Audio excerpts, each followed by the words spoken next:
Welcome to Herschy and the Keegs Show, starring pitcher Mark Hirschman and his personal catcher, Mike Keegan. Every Tuesday night at 9 p.m. live from the Governor's Comedy Club radio studio. Thanks so much for listening. Oh, well, how do you do there? It is Tuesday night, 9 p.m. Grab those hams and touch those clams, because it's time to party. We're going to have some fun. We're going to laugh. Hey, Mark. Hey, Tone. Hi, buddy. How are you? Good. It's the Herschy and the Keegs Show. You caught me off guard with the clams. Sorry, I always do. Yeah, that was adorable. Thank you. What's going on, my boy? Oh, not too much. Yeah, you good? No, just happy to be here. I gotta say, it's been a couple of weeks since we had a show. The studio was closed last week because they were shooting a movie here. Big things happening here at Governor's Comedy Club, but we're back this week. But it has not been a couple of weeks since I saw Mike because I had the chance to do some comedy work with Mr. Michael Keegan this weekend. Wow. You did some comedy, Mark? Yeah, I did some comedy for sure, and so did you. Oh. So a little background. 5 years ago, I did a show, myself, Chris Monty, you remember him? I think he was the tall guy? Tall with the nose, yeah. And Eric Half, the short with the nose? The nose, yeah, exactly. And so we did a 90th birthday party for one of Governor's favorite patrons. You know Wally and Judy Siegel, who they travel to Bohemia. They go to Belmore. They come here. They love Governors. Governors loves them. Amazing people. We did a show for them when Wally turned 90. I'm very close friends with the family. My daughter is friends with Wally's granddaughter. Long story short, 90th birthday party 5 years ago. Fantastic. They loved it. Fast forward 5 years later, here we are. Wally's still here. Still kicking, still laughing, still driving around the island, taking his wife and her friend around to see comedy shows. Well, what does Wally want for his 95th birthday? What do you think it was? More Hirschman. Thank you. Well, really more Monty and Haft, actually, but I come along with it since I'm the hookup. So the show is planned for this past Saturday, planned for weeks. Me, Monty, Haft, Saturday, Heritage Club, Bethpage, great venue, all pumped up, ready to rock and roll. Well, how the heck did I end up there? Well, so I'm getting ready. I'm puttering around the house on Saturday morning. I'm actually getting that nervousness that I usually do, but I'm a little excited because it's people that I love who I'm performing in front of with two of my closest buddies, and I see a text message from Chris Monty. Hey, dude, I'm really sorry. I'm not going to be able to make the gig. I had wasn't feeling well throughout the night. I need to catch up on some sleep and some other sorted text. And I'm like, this fucking guy, he's kidding me, obviously, of course. But then I go on to read the rest of the text, and he's not kidding. So, of course, I'm panicking because we obviously have a show to do in literally 2 hours from that moment. Yeah. It's 10:30. The show starts at 12:30. So I'm panicking a little bit because we got to do 50 minutes of comedy. Plus, they want Monty. And they definitely want Monty. That's the sell, obviously. Yeah. They love Monty. They love Half, but, definitely Monty for sure. And we're doing 50 minutes of comedy. So now all of a sudden they're getting 5 minutes of Mark Hirschman and 45 minutes of Half. That's a lot of Half. And I would probably stretch to 10, 12 minutes, whatever. But luckily, I kind of get my wits about myself. I get calmed down, and I ultimately make a phone call to Mike Keegan. 10:30 in the morning. The fact that you answered the phone for the first time from me in probably 14 years was amazing. I kind of sensed there was money involved. You did sense there was money, and there was money. There was good money involved. And you answered the phone, and you answered the call. Hypothetically, figuratively, proverbially, pornographically, you answered the phone. I stepped up. You did. And you gave me some rigmarole. I got to pick up a UPS truck or this something is the whole like thing. That. I'll tell that what story. That shit was all about. Yeah. Because I was playing it in my head as you were calling me. I'm like, am I going to be able to do this? Because I had a busy morning. Yeah. But I'm like, I think I could do it because my buddy had posted the day before that he had he's getting all new outdoor furniture. Outdoor furniture, right. So he was throwing away his Weber grill that he had. Sure. He posted that it was barely used, almost out of the box. Practically brand new with tags. Practically brand new. Yeah. And a fire pit, a propane fire pit. And you've been on the market for a fire pit. Yeah, exactly. Yeah. So we're definitely getting one this summer. So sure. I'm like, I was just looking for one the day before. So I'm like, all right, Rich, Hold on to everything, please. I'll pick it up. I can't come today. I'm going to come tomorrow. Saturday morning. I'm going to rent a Home Depot truck. Come there, pick everything up. Yeah. I drag my dad out of the house. As I'm getting my dad out of the house, he's not disabled. Was he in a wheelchair? Is he using his walker? You gotta get the guy going. Yeah, you gotta nudge him along. Okay. You call me up and I'm like, "What's up, Mark? What can I do for you?" Right. And you're like, "I need you. I need you really bad." Oh, and I'm like, I "Whatever need you really bad." Yeah. that's pretty much what you said. Yeah. And I'm like, you know what? I'm gonna make this happen. I'll be there. You said 12:15. I'll be there at 12:15. Run out of the house. Yep. Run to Home Depot in Levittown. You did. Rented the truck. You sure did. Get to my buddy's house in Seaford with this brand new Weber grill and this fire pit. Yep. I text him on my way. He goes, somebody already picked up the fire pit. Oh boy. It's gone. He's like, the grill's still there. I go to pick up this grill. It looks like it served the troops in Afghanistan. A big pile of metal shit is what he picked up. The thing works fine. It's a beautiful Weber grill, but it's been used. You could tell, the grates are charred. Oh yeah, this thing is one good cue away from a collapse. But still, me and my dad and a couple of probably Puerto Ricans. Yeah.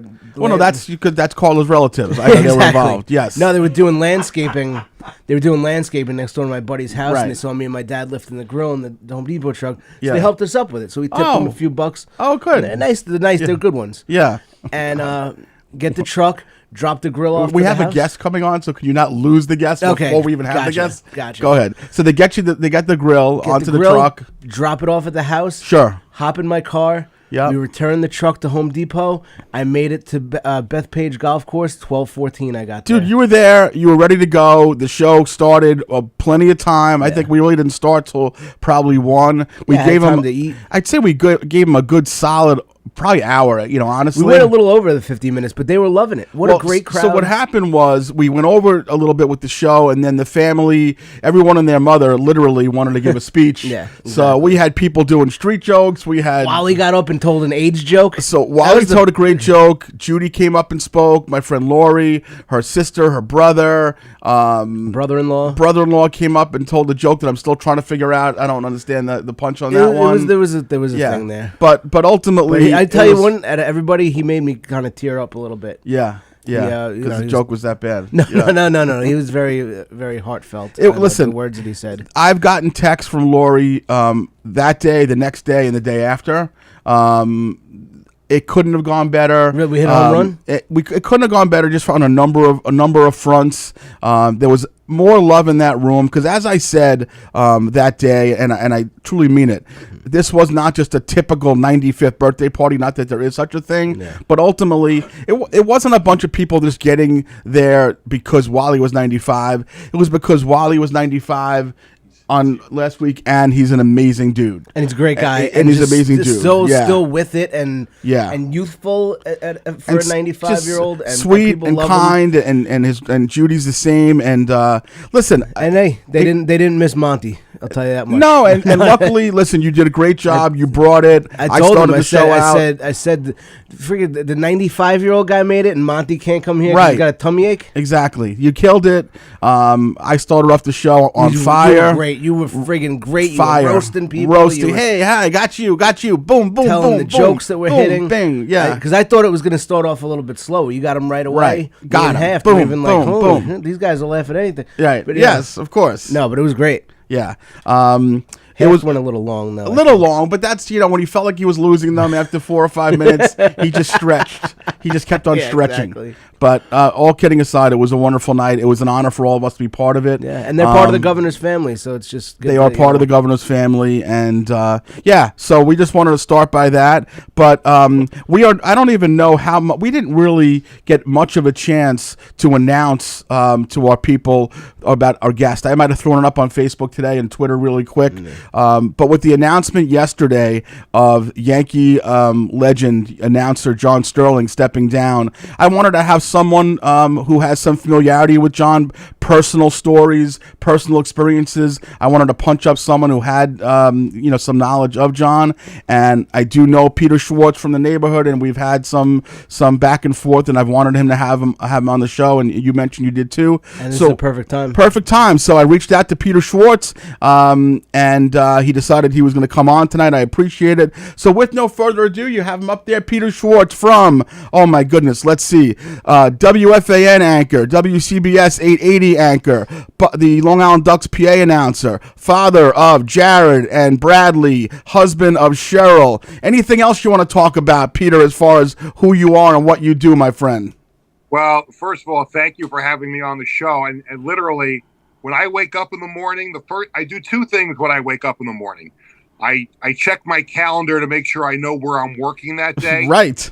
And the was I pick up Newsday, I check the obituaries. If I don't see my name, I go on with the rest of the day. Well, thank God you were there today. And just obviously, you know me, Mark Hirschman. This is my podcast partner, Mike Keegan. Peter, and this is our producer, Tony Walker. And we are really appreciative of you coming on. And did I miss, before we touch on Sterling, did I miss anything? I know host of Sports Bash, Double Chili Islander podcast. What else did I miss? And we'll plug it as we go along. You know what? I'd have to look at my resume. I don't have my laptop up, but there's probably a few in there. But Sports Bash has been a lot of fun. We launched that show in August on 103.9 FM out east, and now we're on YouTube. And I'll give everybody a little sneak peek. We do the show once a week, and it drops on Fridays on YouTube. Stay tuned on Monday. We're going to be having a big announcement about the future of that show. We're going to be getting bigger and better, and that announcement is coming on Friday. And a few months ago, I started the Double Chili Islanders podcast. As you know, Mark, I'm a huge Islanders fan, and I was approached about doing a podcast, a few months ago, and I'm like, I got to come up with a great name because you have all these other Islander podcasts that have Dynasty and Turnpike and Barn and all that. As an old Islanders fan, I thought Double Chili was a good name. Today I had Chris King on the podcast. People can get that at Apple and Spotify. Nice. I just saw Chris a couple weeks ago. He was at that dinner I went to. Oh, you went to a dinner and Chris King was there. Chris King was there. He was MC. Beautiful. Yeah, great guy. And Bob Bourne last week. So that was a great chat with him. So we've been getting some really good guests on the show, and it's growing. So I'm thankful. I'm really, really busy, and and family stuff is good. So all good in the hood, as they say. Yeah, we're gonna circle back to family stuff. We're gonna circle back to Gio and Boomer. But the real reason why I heard about Sterling stepping down, and I thought to myself, should I reach out to Mark Malusis, who's a buddy of mine? Should I reach out to another one of the FAN guys who I know? And then I'm like, you know what? My hunch is that Peter has some familiarity with Sterling. And then when I got back to my house, I saw that you had posted something about John. So please, for our listeners, our viewers, can you let us know your experience, especially the one that you mentioned yesterday on Twitter that you had with John Sterling 20 years ago? Well, first of all, let me just say, as a Yankee fan, yesterday was such a bitter sweet day, and I've always thought as a Billy Joel fan, I always felt like Billy Joel was the soundtrack of my life, because when you think about his music and you think about his albums, you can remember where you were in your life when Glass Houses came out. You remember where you were in your life when Stormfront came out. You remember where you were in your life when his last album, River of Dreams, came out. And I kind of feel the same way about broadcasters for the teams that I root for. And for the Yankees, growing up, obviously I grew up with Bill White and Phil Rizzuto and Frank Messer.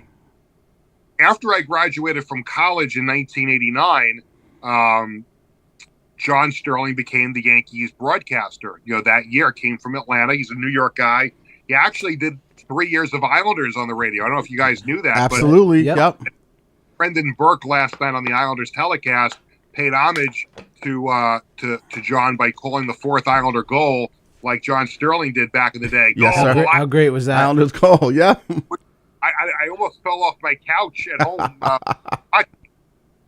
But I met John right after I graduated college. I started working at Sports Phone, my first job. And by the way, there's a book coming out about Sports Phone that I think a lot of sports fans will love to read, that a friend of mine, Howie Carpet, wrote. So I started to see John at games, covering Yankee games throughout all those years, and especially when I was there a lot. When I started working at ESPN Radio, and I was at the Yankee games all the time, and I became very, very friendly with John. The moment, Mark, that you're talking about that I mentioned on Twitter yesterday is always something that I will carry with me, and I tell people this story all the time, and for your viewers, I'll share it again. So in 2001, I was doing play-by-play for the original XFL for the New York, New Jersey Hitmen in the first incarnation of the XFL, the 1 year in 2001. The Donald Trump League, is that right? He hate me. I'm sorry? Was that Donald? USFL was Trump years earlier. That's right. Man started the XFL and it lasted a year. He brought it back a few years ago. Blah, blah, blah, right? But the first year, I mean, it was fun, but it was kind of an utter disaster the way the whole thing was put together. But I did the games. I was hired as their play-by-play announcer. The games were on WABC, which at the time was also the Yankees' flagship station. So sometimes our games were on right before the Yankee game. Sometimes we were on afterward. A couple of times we had to be joined in progress. But the season was over in April of 2001. The Hitmen didn't make the playoffs. And the week after the season was over, I'm at Yankee Stadium and to cover a Yankees game. And I'm walking through the press box. You walk in, all the way down to the left was where I sat, and I had to pass the Yankee radio booth. Well, who's standing outside the Yankee radio booth, just kind of like standing there, is John Sterling. And I'm about to walk past him, and he stops me to say, "Hello, Peter." John Sterling would always say with his really fantastic and distinct voice, guttural, throaty that voice, amazing timbre that he has. Yeah. So "Hello, Peter," and I said, "Hey, John, how are you?" And he goes, "Listen, I just wanted to tell you that I caught a couple of those XFL games that you did on ABC, and I want to tell you something. You did a really, really good job. I was really impressed with how you did that. Nobody knew who any of these players were, but it looked like you really did your homework, and he went on and on and on about how he liked the job that I was doing, and I was really nice to him. And I'm like, here it is, this broadcasting legend. And I'm just, just trying to make a name for myself and taking advantage of the opportunity. And I said, thank you, John. But you know what? The funny part is there were so many people, and this is true. There were so many people in the media, friends of mine, other people in the media, that mocked me and made fun of me for being involved with the XFL. And he was like, really? What are they saying? Like, they were telling me that why be bothered with this? It was a joke. And he turns and he looks, he points his finger at me. He goes, F him. You got 10 games of pro football play-by-play experience. They're only jealous they didn't get the opportunity. So don't listen to them. Listen to me. You did a great job. It's going to lead to something else. And I carried that with me, his kind words. And sure enough, a couple of months later, I wound up getting the New York Dragons radio job in the Arena League. Wow, that's great. That's awesome. Because that's what it is. F him. That's John Sterling telling you that. That's the guy. That's the legend. That's the man. So I will always carry that, and I always tell people, don't be embarrassed about, if you're doing a job and you're getting a paycheck for it, I don't care if it's the NFL, college football, high school football. Herschy and the Keegs show. And I experience that even to this day. Like when I say to someone, I do some PA for the Long Island Ducks, or I do play-by-play for high school sports on Varsity Media, whatever it might be. There's still people that, will mock you and make fun of you. Oh, you got your little high school games going on. Like, you know what? It's a real check I get at the end of the week. It's a real check you get. It doesn't matter. The check doesn't have to be from WFAN all the time. The check doesn't have to be from ESPN all the time. Right. The check can be as long as you're having fun. And he understood that, and he appreciated it, and he was so nice to me, and he's always been so gracious to me over the years. Every time I've seen him, he's always asked me, "How you doing? How's your family?" And I'll always appreciate that. And plus, I mentioned before, being Billy Joel being the soundtrack of my life, I feel that John Sterling has played a role in that too, because how many great and iconic moments that he captured for Yankee fans during his time with the Yankees, and not just the World Series championships, but moments in the regular season and even the down moments. Like, you always remember what he said and how he did and how he described those moments and his love of baseball, love of the Yankees. And I always appreciate. I know, like, some people will say, "Well, he's a little bit goofy sometimes," but you know what? I'll take that because he was the Yankee. But that made some of my greatest memories, and the best one of my favorites was just recently with Aaron Judge hitting the 60-second home run, and he's comparing him to the Babe and Roger Maris, and that's right. And he had that was such a great thing. I think my favorite John Sterling home run call was not a World Series call. I was at the game, so obviously I didn't hear it live, but I've heard it over and over on replays and YouTube and all that stuff. But his call of Bernie Williams' home run in Game 1 of the '96 ALCS, I think it might have been the first time we heard Burn Baby Burn. That's right. Yeah. Yep. He was so excited with that call, and I think he just captured the emotion of Yankee Stadium that day. And that's kind of how he went about his business. He lived and died, with the Yankees, just like fans did every single day. And I always appreciated it, and I love the guy. Yeah, and what I find to be pretty amazing is that this story that you're telling us today happened after 96, 98, 99, 2000. This was after that. He was already the Yankee announcer for 4 world championships. So this was not, 1989 Sterling where he was just starting out with the Yankees. He was already cemented along with Susan, along with Michael Kay as a legend already. So that's pretty fantastic that he's a humble guy who does not think who he is, and he's good to the little man, big man, it doesn't matter. Yeah, he was just, again, like, he didn't have to do that. Like, Yeah. And I've always, at games, I've always had, like, in all the years I've worked in the business, one thing I've always tried to do is, pass it down, pay it back. And if college students were at games or younger broadcasters and reporters, came up and asked me for advice, I would always want to do that, because, there were times, when I was younger, I didn't come from a family that was in this business. I was the first one in my family to do this. So you lean on other people in the business, and whether it was, sportscasters that I became friendly with and I consider mentors when I was in Buffalo at Buffalo State College that I'm still friends with to this day, whether it was people in the business when I just started out, I always appreciated advice and some friendly words. And John Sterling didn't need to do that for me that day. Like, that was just so nice of him to do that. And the fact that he actually, I don't know what was more remarkable, the fact that he said so many nice things about me, or the fact that he actually listened to XFL games. That's right. I can't try to picture John Sterling watching an XFL game. But I forgot to mention the reason why, like, he got so angry when I told him that people were mocking me for it. He actually, and this really didn't come up too much in conversation when people were doing some retrospective stuff on his career, but he obviously did the Yankees, he did the Atlanta Braves, Atlanta Hawks. He was a Nets announcer back in the day, Islanders, and he was also the play-by-play announcer for the New York Raiders of the World Hockey Association, WHA, that merged with the NHL. And he also was a radio announcer for the New York Stars of the World Football League. Extra points if you guys know where they played their home games. The New York Stars played their games. Well, I guess the easy guess is the Coliseum, but that's not the answer. No, that was outdoor football. It was outdoor football. So Hofstra Stadium, was it? No, they actually played at Downing Stadium, Randall's Island, where the Cosmos used to play. I wouldn't have guessed that. I wouldn't have guessed that.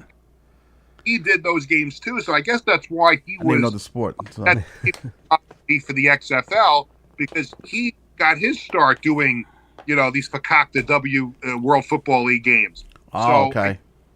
I'll always be grateful for John Sterling for being a friend, being a mentor in a lot of ways, and he's going to be sorely missed. I love Justin Shackle and Emmanuel Barbari. I think they're two great young baseball broadcasters, and at the very least for this year, and there's no guarantee that either one of them will be the new voice of the Yankees starting in 2025. But for the moment, that microphone in the Yankee broadcast booth is in very good hands with those two young guys. They're outstanding. I enjoy Justin Shackle a lot. He's very detailed. It's just sad not knowing I'm not going to hear the Yankees win. The Yankees win. Like that's my whole life. And it was funny. I was listening to Susan Waldman today, and she was saying, I've never seen him do that because I'm always on the field when he's making by the time he makes that call, she's already on the field. She's like, never once. You just had to watch Sterling Cam when WFAN puts it on. Exactly. Peter, do you have any inclination to think, and I'm hoping the answer is no, but his health is okay? I mean, do we think this was a sudden move because of health-related issues, or just it was time for him? I'd be lying if I told you I had any inside information. I don't cover a lot of games anymore, so I was not there in spring training to see how he was doing. I went to Yankee opening day as a fan, so I haven't really had any interaction with him.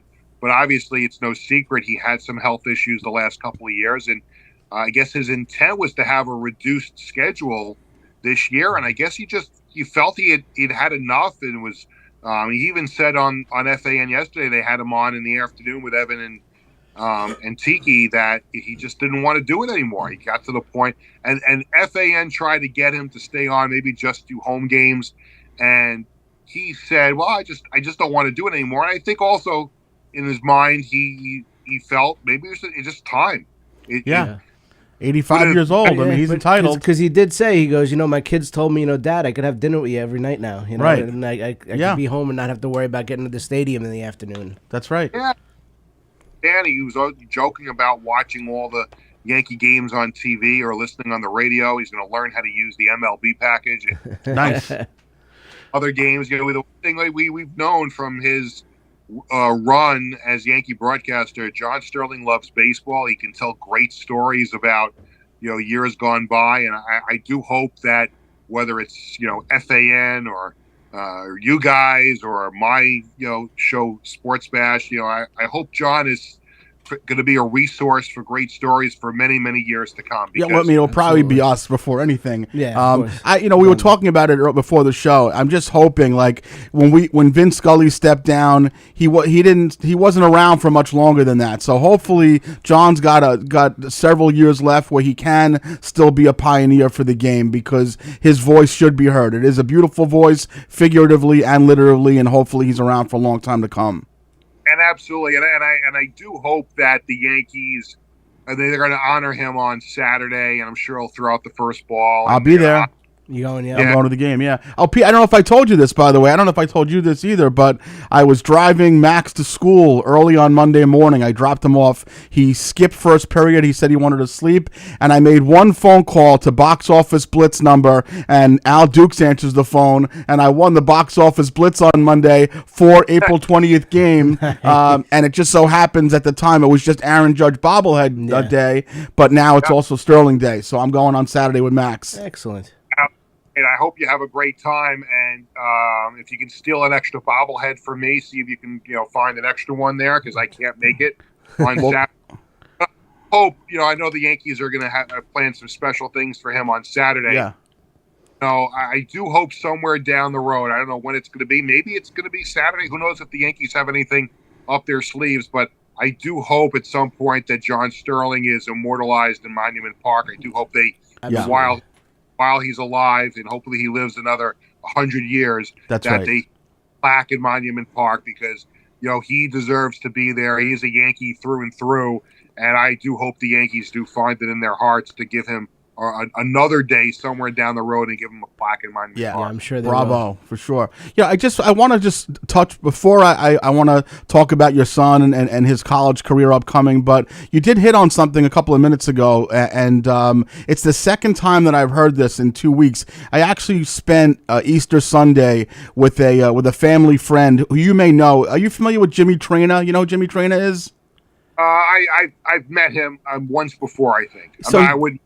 say I wouldn't say I'm a close acquaintance, but I do know him, and I think I've talked to him once. So Jimmy Trainer has a podcast. He writes for Sports Illustrated. But I spent Easter Sunday with him, and he told me that he started his career at 976-1313 Sports Phone also. So I'm wondering, is there a lot of you guys that are still in the industry that started out at Sports Phone back in the day?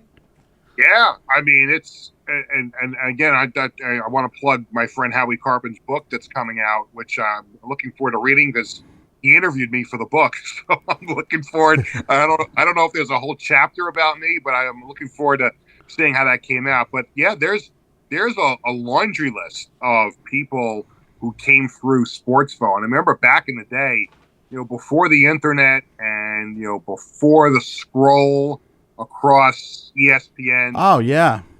You wanted to know, young people just don't know what I'm talking about, but back in the day, like if you wanted to get scores and you didn't want to wait for a sports report on one of the news stations, or your afternoon paper, your early edition paper, you had to call 976-1313.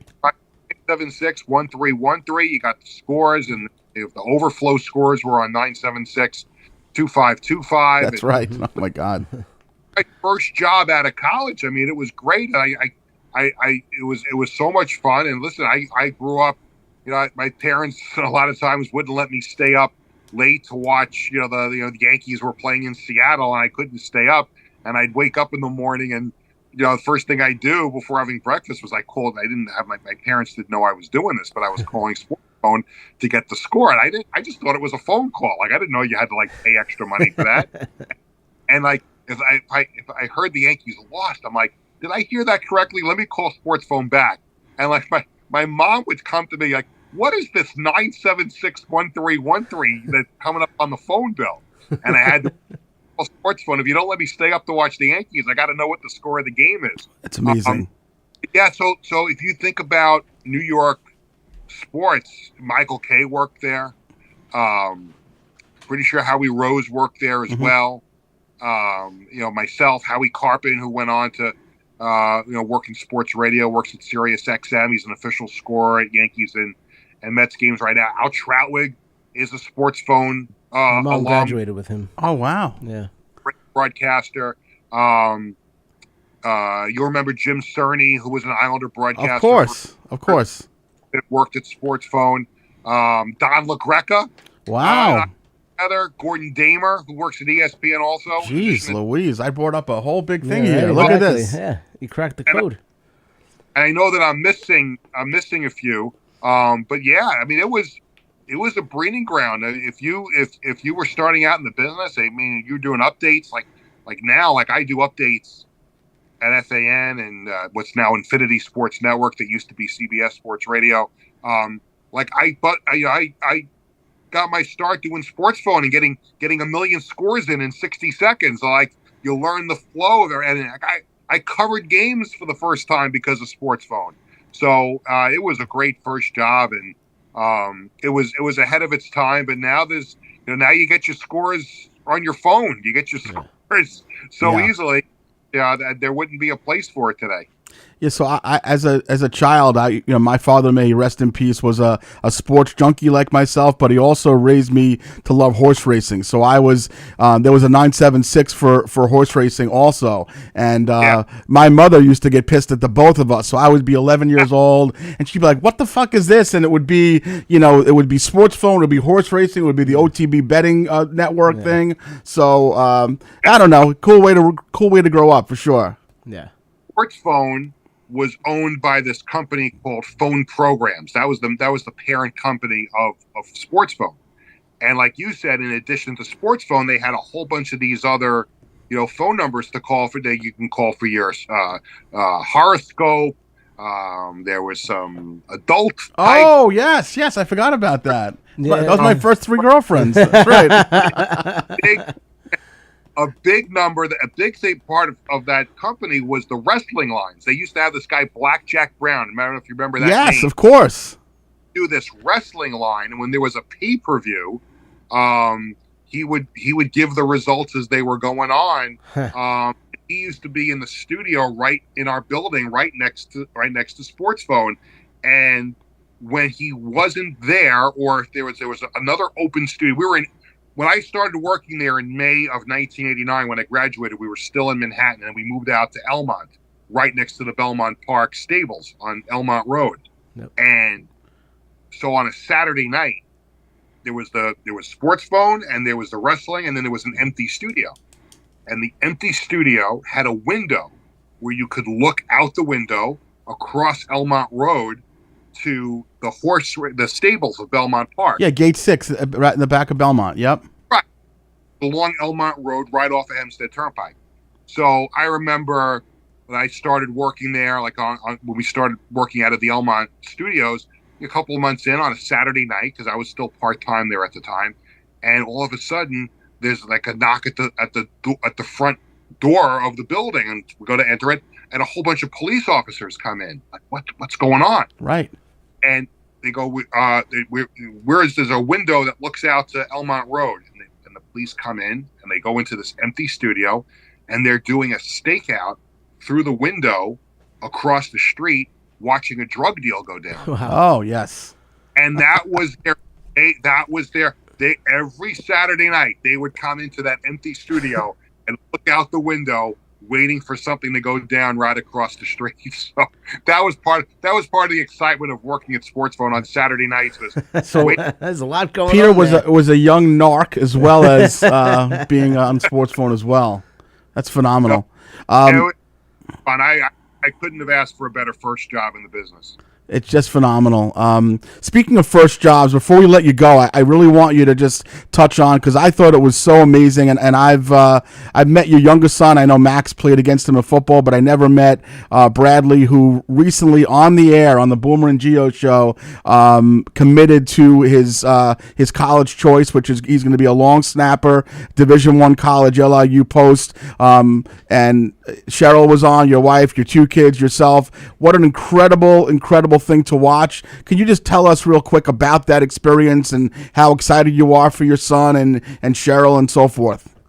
Yeah, it was surreal. It really was. And the great thing, people come up to me all the time and they say, "Oh, Boomer and Gio, they got to stop busting your balls every time you fill in for Jerry." I mean, it's all in good fun. They've been very, very nice to me since I started, filling in the mornings, a few years ago. And Bradley was going through the recruiting process. I think at that point, Boomer came up to me at a WFAN event. I think Bradley had already had 2 offers at that point, and he asked me how Bradley was doing in the recruiting process. And I said, he's doing okay, and we'll hopefully make a decision soon. And he pulls Gio over and says, Peter's son is getting some offers. We should have him make the announcement on the air one morning. And I said, "Oh, that'd be great. I got to run it past him though, because we at that point were planning to have like a little, family get together at, a restaurant out here on Long Island. A little Schwartz Bash at Margarita Cafe or something like that." Yeah. Maybe not, because we've had the Schwartz families had their issues with Miller's a little bit. No, I said Margarita Cafe on Wanto Avenue. Yeah, we were looking for a place. But Bradley heard this, because then they brought it up again on the air the next time I filled in. And Bradley's like, "Of course we'll do it. Get the hat. We'll put it out on the thing." And they were so unbelievably gracious that day to have us there, and it was just a great moment to see him make the pick. And I thought he made a great pick. All the other 3 schools all came with a lot to the table, but I'm Daddy Shark. My wife Cheryl is Mommy Shark. Jared's brother. It was cool. I have to tell you though something, Peter. When I spoke to Cheryl, this was back in the fall. Max and Jared were playing flag football against each other, and she was telling me about some of the choices. And I was saying, "Oh, LIU Post would be a great choice." And she said, "Too close. He's going to want me to do his laundry. He's going further away than that." So what happened? Well, here was the thing. At that point, we weren't 100% certain that he would be allowed to live on campus because he would be so close. But being a football player, he's to live on campus. And ultimately, and yes, you're right. I mean, in a perfect world, could he have been a little further away than 25, 30 minutes? Yeah, but it's not an easy 25, 30 minutes going through. It is not. Northern Boulevard, the back road. One lane road. Yeah, no way. And, and listen, I said to him, "You're 25 minutes away, but let's pretend you're 2 hours and 25 minutes away." That's right. See at the games and everything. It's just listen. He made it's a great program. It's up and coming. We're entrusting Coach Cooper take care of him. I mean, he's doing a great job. He's going into his third year and third recruiting class, and they were knocking on the door last year of contending for the NEC title, and some people think they can knock that door down this year. And it's going to be exciting to see him grow with that program and have fun and have a great education there. He's going to major in sports management. So we're unbelievably excited for him and looking forward to it. Well, so are we. Yeah, well, I'm super excited. Like I said, I've met your wife, I've met your son, and obviously gotten to know you. And we're rooting. Obviously, you're a local guy living in Wanto area, so we wish you the best. I appreciate your time. We'd love to have you in studio down the road. If you decide you want to come in, we'll do that. Have you in for a full hour here at our Levittown studio at Governor's? Yeah, I think I know where it is. Yeah, you have an idea. So we will talk down the road, and we appreciate your time, the Sterling stories, and everything else. And thanks, Peter. We'll be in touch, and we really appreciate this tonight. Yeah, thank you very much. Thanks for having me. I had a blast. Thank you. All right, guys. Take care. Bye now. Take care. Thank you. Guys, it's funny. Guy. No, I was hoping that Tony left also. Okay, no, I was hoping that Tony left. He's still here. It's so funny. He you ever have something that someone says that reminds you of something that you haven't thought about in a very long time? Yeah. It happens to me all the time, probably because I'm a lot older than you. Yeah. But he was talking about his studios over in Elmont, and it reminded me that me and one of my childhood best friends, Chris Bruno, used to drive to WFAN studios. It was in Astoria, Queens. Uh-huh. And we would drive there, and we would wait for the WFAN guys to come out so we can meet them in person, okay? Yeah. So it must have been like 1 o'clock in the morning on a Thursday about 30 years ago. And we're waiting there, and there's a whole shitload of people waiting. And we're like, all these people are here for Steve Summers and Richard Neer and all these people. And the next thing you know, Malcolm Jamal Warner comes out from the Cosby MJ Show. Dubs, yeah. And we're like, what the hell is this all about? And then next thing you know, another 50 people showed up. Bill Cosby walks out. Really? Yes. Big cigar, limousine. Yeah. Turns out that in the same building, the FAN convention. There was a date rave convention, exactly. No, in the same place that FAN studio was, Kaufman Studios, was where the Cosby Show was shot. That's right. And they also shot Sesame Street there. Sesame Street also. Yeah. But we were there, and we didn't go. We couldn't care less about Bill Cosby, Malcolm Jamal Warner, Lisa Bonet, maybe. Steve Summers, but we were and Richard Neer comes out with his bad hairpiece, and he's like, "Hey guys," we're like, "Hey!" We were so happy to see him, and everyone else was online waiting for. Get for the Bill hell out of Cosby. here, Heathcliff. Exactly. Yeah, Exactly. So It's that was cool. cool. Cool Yeah. story tonight Yeah. from Peter. Yeah, and it just makes you like John Sterling so much more. Such my a genuine God. guy. So amazing. I know. I know. So we have some.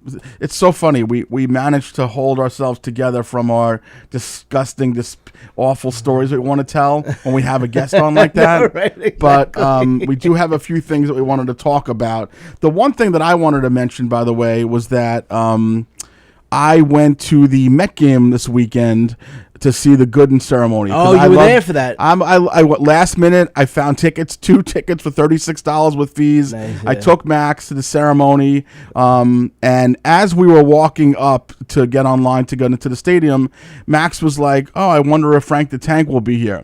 Of course, he's gonna be there. And it wasn't maybe 30 seconds later, then I just looked over to a bench and I saw Frank the Tank just sitting there. So that's his bench, bro. There's a picture of Frank the Tank. No way, really? As enthusiastic, friend of the show, Frank the Tank. Yeah. As enthusiastic and as glib as he looks there, he was even more personable. Do you believe that than that? Well, I noticed his eyes are closed in the photo, just like when he was here. It was just unbelievable. So, I went up to him, and luckily he had like a handler who he's like, "Oh, have your son take some autograph cards and things like that." Okay. But I said to Frank, I'm like, "Frank, it's me, it's Hersh, from the." He's like, "Yeah, I remember." And then, yeah. and I said to him, I said, looked like you had a good experience with us. You're gonna come back, right? That's exactly what I said. He goes, maybe. That's what he said. He said maybe. So you're saying there's a chance. So that was the enthusiasm, and I got out of him.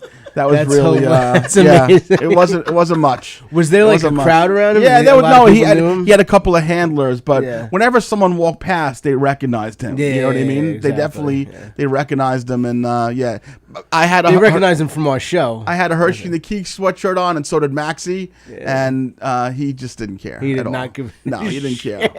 That's hilarious. We go see the ceremony. We see the Gooden thing, and it was super cool. And as a kid who grew up 15 minutes from Shea Stadium, I went to the Mets games a lot. Even as a Yankee fan growing up, I saw Gooden pitch all the time, and I wanted to be there to honor him. Unfortunately, after the ceremony, I was entirely unable to enjoy the game. Tony, can you pop the picture up as to why? So we were sitting in... Frank the Tank sat on your lap. We were sitting... Max has never sat in anything above field level, ever, to show what a little spoiled kid he is. But this particular game, we only were going, aside from Gooden, his buddy Ryan slept over, and Ryan was going to the game with his mom and his family, and the mom was like, we're sitting in 432. So I bought tickets in 432. We're 2 rows back, or 3 rows back, but the people in front of us, as you can see in the picture, they had 2 little girls that were 2 and 1, 2.5, and if you can look in close at the picture, it was making me insane that if you flip over that thing, it's done. It's 80 feet, 100 feet down, and they're going on with their life. They're drinking beers. They're drinking White Claws. The kids? Yeah, the kids. No. The mom and the dad were they're drinking, hanging out. They weren't being neglectful. I'm not saying that, exactly. but I'm just saying, go sit somewhere else. Yeah, you white trash. Go sit a row back. Like, it was making me. It was making. Did the kid pass away? She's gone. That's it. It's over That's with. the last picture of that kid. I have to tell you. It actually looks like she's hanging over from the other side of the railing. He's holding on. She climbed up from down. She was in 338. So he got her. Look at the mother there chugging away. When I tell you that I couldn't enjoy the game, and Max and I had to leave by 4 o'clock because he had a basketball game, and I was almost afraid to leave. And I'm like, I'm going to find out that in 432 there was a plunge, and I'm going to feel horrible about this for the rest of my life. Exactly. So if anyone who's watching, and we probably have a few thousand people watching tonight with all of our different platforms, if you know these people, please tell them to be careful with those beautiful children. That would make me so uncomfortable the entire time. I would have such anxiety. That's what I was trying to say. That's why I brought the picture up and everything. I get. Yeah. You're trying to steal my thunder here. I know you were fine with that, but I would be very uncomfortable. Dude, all kidding aside, I was freaking the fuck out. That's crazy. Max was like, "What's with you?" And I'm like, "Look at this over here." Yeah, exactly. Yeah. Oh my God. But the Mets, in typical Met fashion, it made me so freaking annoyed that they had the event on a cold Sunday afternoon. It turned hot later on, but point is, it was not sold out for good. Have it in June. It wasn't sold out. There was tons of empty seats. It was very disappointing. But Doc got to do his thing, and he deserved it. And the bottom line is, this is in probably the last 50 years, he's the most magnetizing sports figure for at least that pocket of time that we've seen. More than A-Rod, more than Lawrence Taylor, more than Jeter, Mattingly. There was a time when Dwight Gooden had a 200-foot mural in the middle of Times Square. Yeah. He was everything, right? Yeah. So for people who are, and even Pig Vomit, by the way, who we love, Pig Vomit, he was texting me that he did not deserve to be getting his number retired, and I disagreed. What do you think about it? Listen, I grew up a Met fan until I was about 10 years 19, old. 19, when the Yankees were in it. Yeah. No, until probably I was about 8 or 10 years old. And that's what it is. I was so close to Shea Stadium. My grandfather was a diehard Met fan. Of course. But I grew up so close to Shea Stadium. That's where my dad would always take me to Met games. And I've seen Doc Gooden pitch 100 times when I was a kid. Right. Remember, I was there one time. He pitched a shutout and hit a home run. And that's like one of my favorite memories of being at Shea Stadium. Tony was there. Tony was there. That's where I met Tony. You met Tony, yeah. But I'll never forget my that leg. Game. I'll never forget that game. And exactly, remember that leg? It's not real. I had 2 back then. Yeah, but But like you said, he was New York. He was back everything. then. He was And New York. He was the everything. country. He was a humble superstar. Obviously, he went off the rails a little bit, and we all know about that. Yeah. But it doesn't change what he was to the sport. 24-4, 248 strikeouts, whatever the hell it was, Yeah. 276. So I was happy to be there. And no, I remember you told me as a kid that your grandfather would take you to Met games and the movies a lot. You used to tell And me. the movies, yes, Yeah. yep. We went to a lot of movies, a lot of drive-in movies. You know, we used to go to the drive-in movie. Whatever Yeah. happened to the freaking drive-in movie theaters? Well, the last drive-in movie theater that I was at was probably Westbury. Westbury? Westbury that's Yeah. the one I used to go to. There's when still I- one upstate, maybe in There's Lake one George. Where did you there's go, one though? near Lake George. We always went to Westbury. Okay. I might know why they're not around. I'll tell you a quick story about my Okay. father. Why don't you do that? Seamless transition that we didn't prepare before the show. Go ahead. I remember my dad used to have a Dodge 57 Chevy? a Dodge Shadow hatchback, Okay. and I remember one time him and my mother went to go see Honey, I Shrunk the Kids. Rick Moranis. Rick Moranis Yeah. at Westbury Drive-In Theater. Yeah. I used to go there. I used to love it. It was great. You camp out there. Yeah. Have a picnic.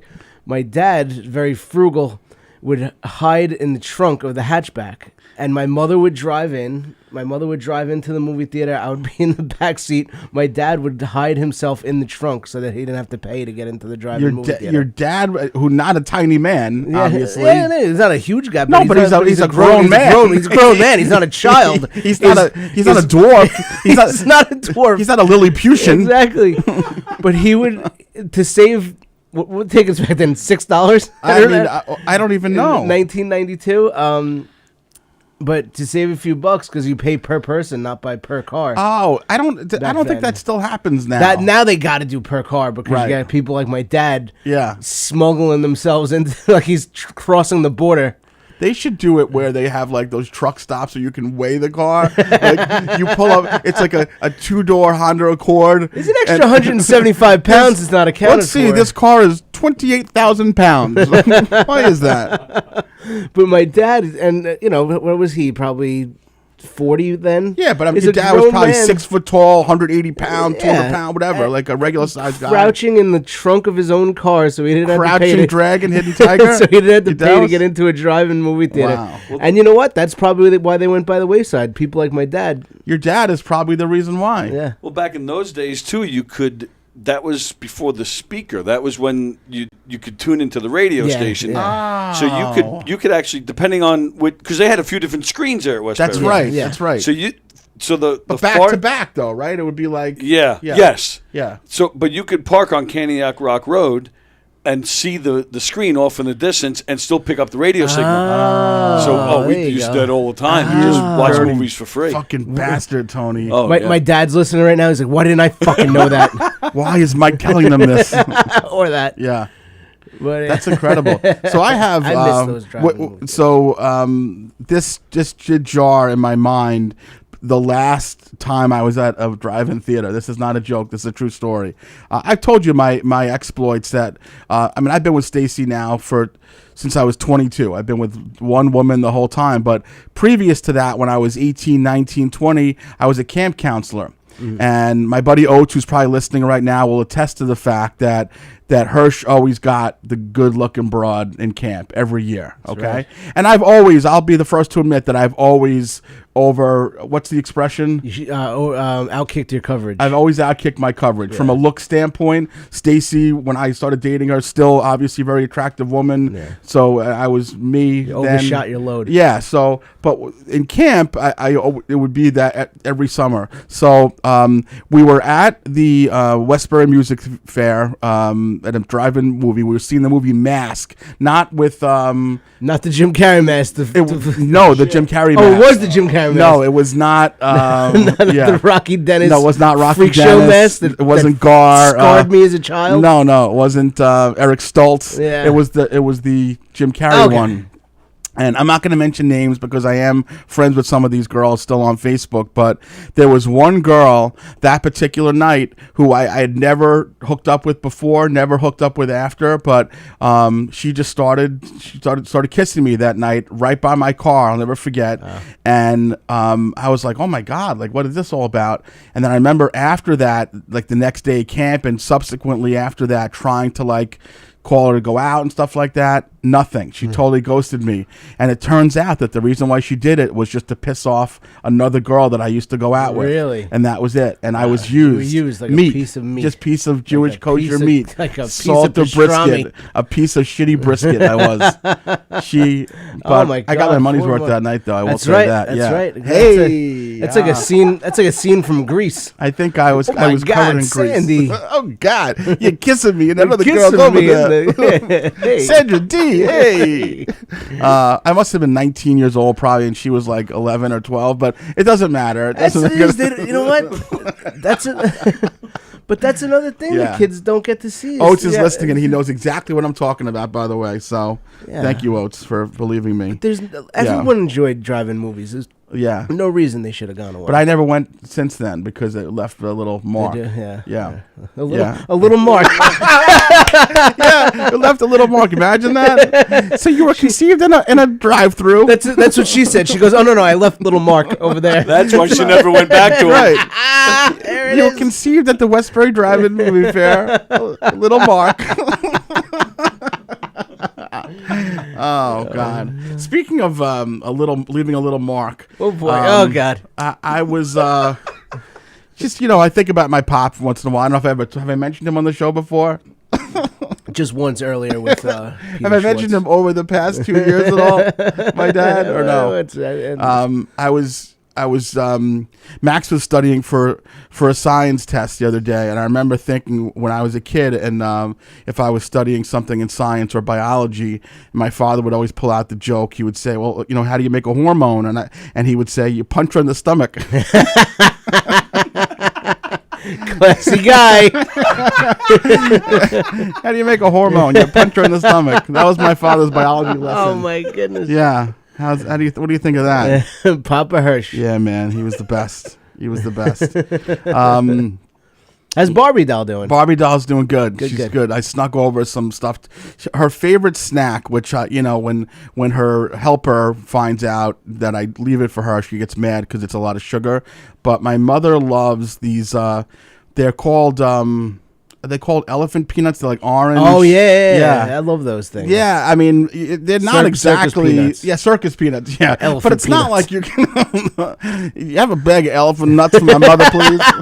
My mother loves My elephant mother nuts. loves big orange elephant nuts. You can't find them many places. You know what I mean? So exactly. But I found them the other day in the Dollar Tree. That's where you find them. That's the only place I think. And so I snuck them over to her yesterday. So hopefully she's not all jacked up on sugar right now. So Barbie doll's doing okay. She's got a mouthful of elephant nuts. Yeah, she's doing okay. And you know what annoyed me the other day? Have you guys thought about this? And you're not. I don't know. You're younger, but when I used to give money to homeless people, so the long story short, I came out of Dollar Tree.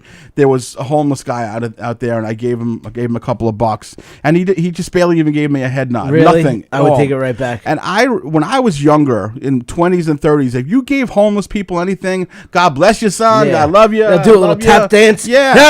What? Tap dance. This is how I tap dance. Woo, woo, woo. Yeah. Why is every homeless guy? Thank you, sir.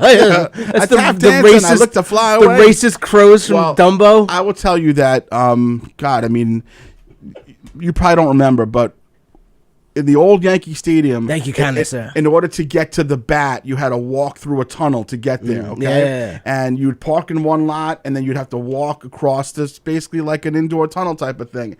And inside the tunnel, there was a guy who played the flute. I know who you're talking about. Oh, you do? Okay. Yeah. And me and Dave, my best friend Dave, we would throw him a couple of bucks, but we would make requests. So we would say, like, play All in the Family, play MASH, and he would do it, and he would nail it. Really? And he would play it all the way down around until we got to the end, and we'd be pumping our fists, screaming. We would be all laced up on marijuana and booze and everything. And we knew him after years and years. Yeah. And this was a guy. I don't know if he was homeless, but he certainly wasn't exactly Forbes 500. He wasn't pulling away in a Bentley. No, and I remember thinking like I was getting something for that. Exactly. But this other guy. Yeah, if I'm going to give one of these rats money, I want to get something in return. And I might just rats. Thank you or God bless you or, I love you or something. Yeah. But don't just. Now they expect it. No, that's the whole thing. Yeah. And that's I resent that. Yeah. I totally resent that. How do you feel about that, Tone? You feel the same about that? Yes. Thank you. Yeah. Yeah. So you do remember? You're old enough to remember the walkthrough, though? Oh yeah, I do. That's crazy. Yeah. I miss the old stadium so much, man. Me too. I miss the old stadium. I miss the old stadium. I miss the old bleachers at the old stadium. I remember when you couldn't drink in the bleachers, and there was this one guy. He used to sneak in beer he would bring in a sandwich in a brown paper bag and hollow out the bread of the sandwich and put a beer like a tall boy in. That's phenomenal. His name was Tom, and he would always pass out in like the fourth inning. That's phenomenal. Yeah.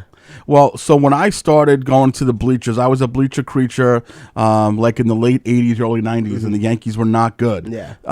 And me and Dave would go maybe 30, 35 times a summer. It was $4.50 to get into the bleachers, okay? Yeah. The Throgs Neck Bridge was $6 round trip. So we were not spending a lot of money. We were going and we were getting all ramshod. Yeah. And there was the bleacher creatures and nobody else out there, and there was no governance at all. We would drink, we would smoke. It didn't make a damn difference. The good old days. Yeah. And there used to be a woman who was kind of America. Right. There was a woman who was kind of the lead figure of the bleachers. Her name was Tina. I know Tina. Oh, and so Tina used to wear a big number 31 around her neck for Dave Winfield. Yeah. And she was a hard liver. You know what I mean? Like she was a little rough around the edges. Tom was one of the guys. Him and Tina were very close. Yes. Yeah. But so I'm going back 35 years now.